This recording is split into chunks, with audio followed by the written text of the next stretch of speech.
कोर्टासमोर यांना अटक करून उभं केलं. काय दिलं न्यायालयाने? काय वाटतं? बोलला का?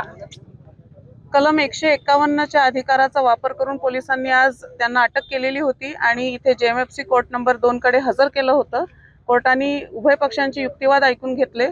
आयोग म्हणून काटकर साहेबांचा युक्तिवाद ऐकून घेतला, सरकारी वकील साहेबांचा ऐकून घेतला. त्यानंतर मी जमानतीचा अर्ज केलेला होता आणि मुख्य म्हणजे त्यांना जो स्थानबद्धतेची जी कारवाई त्यांच्यावर करण्यात आलेली होती त्याच्यावर मी हरकत नोंदवलेली होती.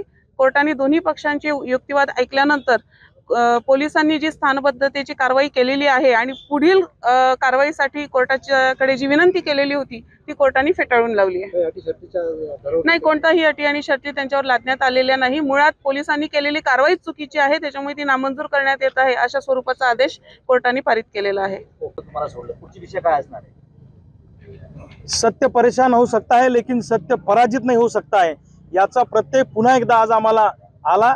न्याय व्यवस्थेने मला पोलिसांनी जबरदस्ती अटक केल्यावर न्याय व्यवस्थेने माझी जामिनावर सुटका केली आणि पोलिसांच्या माध्यमातून सरकार जे काही शेतकऱ्यांचं आंदोलन दडपण्याचा प्रयत्न करत होतं, शेतकऱ्यांचा आवाज दाबण्याचा प्रयत्न करत होतं, त्याला न्याय देण्याचं काम मान्य बुलढाणा न्यायालयाने आज या ठिकाणी दिलं आणि जामिनावर माझी मुक्तता त्या ठिकाणी केलेली आहे. वास्तविक पाहता सोयाबीनला भाव मागणं, कापसाला भाव मागणं, दुष्काळ जाहीर करून नुकसान भरपाई मागणं हा आम्हा सगळ्या शेतकऱ्यांचा अधिकार आहे. परंतु आमच्या अधिकारावर गदा आणण्याचं काम त्या ठिकाणी सरकार पोलिसांच्या माध्यमातून करत आहे आणि म्हणून जोर जबरदस्तीनं शेकडो पोलिसांच्या साक्षीनं ताफ्यानं आज जोर जबरदस्तीनं आम्हाला अटक करून हे आंदोलन चिरडण्याचा प्रयत्न पोलिसांनी केला होता. त्यामुळे आज न्यायालयानं आमची सुटका केली. आमचा न्याय व्यवस्थेवर विश्वास आहे. पुन्हा सांगतो, सत्याचा विजय होत असतो. सत्य परेशान हो सकता है लेकिन पराजित नाही. आज आम्हा सगळ्या शेतकऱ्यांमध्ये प्रचंड माझ्या जामीन झाल्यामुळे उत्साहाचं आणि आनंदाचं वातावरण आहे आणि आम्ही सोयाबीन कापूस उत्पादकांसाठी जी लढाई या ठिकाणी पुकारलेली आहे ती लढाई या ठिकाणी आम्ही सुरूच ठेवणार आहे. मला पोलिसांनी अटक केली त्यावेळी मला प्रचंड असे फोन आले महाराष्ट्राच्या कानाकोपऱ्यातून. खूप ठिकाणाहून फोन आले की आम्ही आमच्या जीवाचं बरं वाईट करतो, आम्ही रस्त्यावर उतरलो. आणि मला अटक झाल्यानंतर आज बुलढाणा जिल्ह्यासह महाराष्ट्रातल्या अनेक शेतकऱ्यांची पोरं रस्त्यावर उतरली, त्यांनी आंदोलनं केली, शांततेच्या मार्गाने केली. आज सांगण्यासारखा एक प्रसंग, बुलढाणा जिल्ह्यातल्या चिखली तालुक्यातल्या सोमठाणा गावातून विद्याताई वाघमारेंचा मला फोन आला आणि त्यांनी सांगितलं, मी तुमचं फेसबुक लाईव्ह पाहते आहे, तुम्हाला पोलीस जबरदस्तीने अटक करतायत, तुम्हाला जर का अटक केली, तुम्हाला काही बरं वाईट झालं तर मी माझ्या दोन्ही लेकरांसह विहिरीमध्ये उड्या मारीन, पण शेतकऱ्याचं आंदोलन या ठिकाणी दाबू देणार नाही, अशी भावना त्यांनी रडून व्यक्त केली. आणि मला सुद्धा प्रचंड मी भावनिक झालो. मी आपल्या सगळ्यांच्या साक्षीनं या ठिकाणी एक गोष्ट जाहीर करतो, मी ज्या गावातनं सोमठाणा गावातनं चिखली तालुक्यातला मला आज महिलांचे फोन आले, आमच्या विद्याताई वाघमारेंचा फोन आला, मी त्यांना समजावून सांगितलं की आपल्या जीवाचं काही बरं वाईट करायचं नाही, मी सुखरूप आहे, काळजी करू नका, आपण ताकदीने आंदोलन उभं करू सोयाबीन कापूस उत्पादकांचं.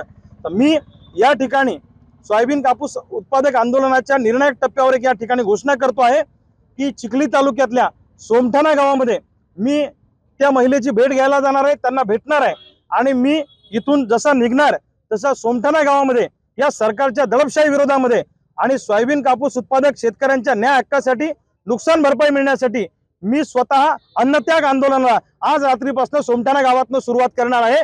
आणि मग उद्यापासून संबंध महाराष्ट्रातले शेतकरी शांततेच्या मार्गाने आंदोलन करतील. सरकारला आमची ताकद काय असते शेतकऱ्यांची हे उद्यापासून सगळ्या महाराष्ट्रामध्ये कळेल.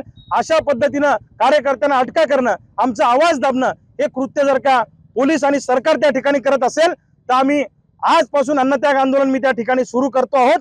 सरकारला एकदा सोयाबीन कापूस उत्पादकांची ताकद उद्यापासून दिसून जाईल. मी आता अर्ध्या तासामध्ये जितका वेळ पोहोचायला लागेल तेवढ्या वेळामध्ये मी अन्नत्याग आंदोलनाला सोमठाणा गावामध्ये चिखली तालुक्यातला सुरुवात करणार आहे आणि ते आमच्या महिला भगिनीची भेट घेणार. मी अन्नत्याग आंदोलनाला सोमठाणा गावामध्ये बसणार आहे आणि जे आंदोलन शेतकऱ्यांनी ठरवलेलं आहे ते आंदोलन तुम्हाला आता येणाऱ्या काळामध्ये बघायला मिळेल. आम्ही सुद्धा छत्रपती शिवाजी महाराजांच्या युद्धाची नीती आणि ती युद्धाची नीती हीच आंदोलनाची नीती कायम ठेवून भविष्य काळामध्ये येणाऱ्या काळामध्ये आंदोलनाची वाटचाल राहील. मंत्रालयात जाण्याचा तुमचा म्हणजे ते निर्णय बदलला का? मंत्रालयात जाण्याचा निर्णय बदलला नाही. मी पुन्हा सांगतो, मी अन्नत्याग आंदोलनाला सुरुवात करणार आहे.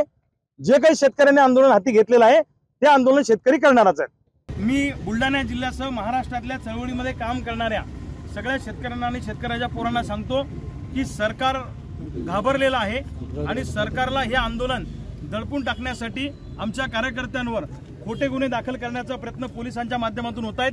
अनेक कार्यकर्त्यांना जोर जबरदस्तीने अटका करण्याचा प्रयत्न पोलिसांनी त्या ठिकाणी केलेला आहे। मी सरकारला सांगू इच्छितो की शेतकऱ्यांची कळ काढण्याचा प्रयत्न करू नका। मला अटक केलं तिथपर्यंत ठीक आहे, पण आता कोणत्याही कार्यकर्त्यांना जोर जबरदस्तीने अटका करू नका। मी शांततेच्या मार्गाने अन्नत्याग आंदोलनाला आजपासून सोमठाणा गावातून सुरुवात करतो आहे। तमाम सगळ्या कार्यकर्त्यांना विनंती आहे की माझ्याबरोबर सगळ्यांनी सोमठाण्याला त्या ठिकाणी आंदोलनामध्ये सहभागी व्हायचं आहे। एबीपी माझा, उघडा डोळे बघा नीट।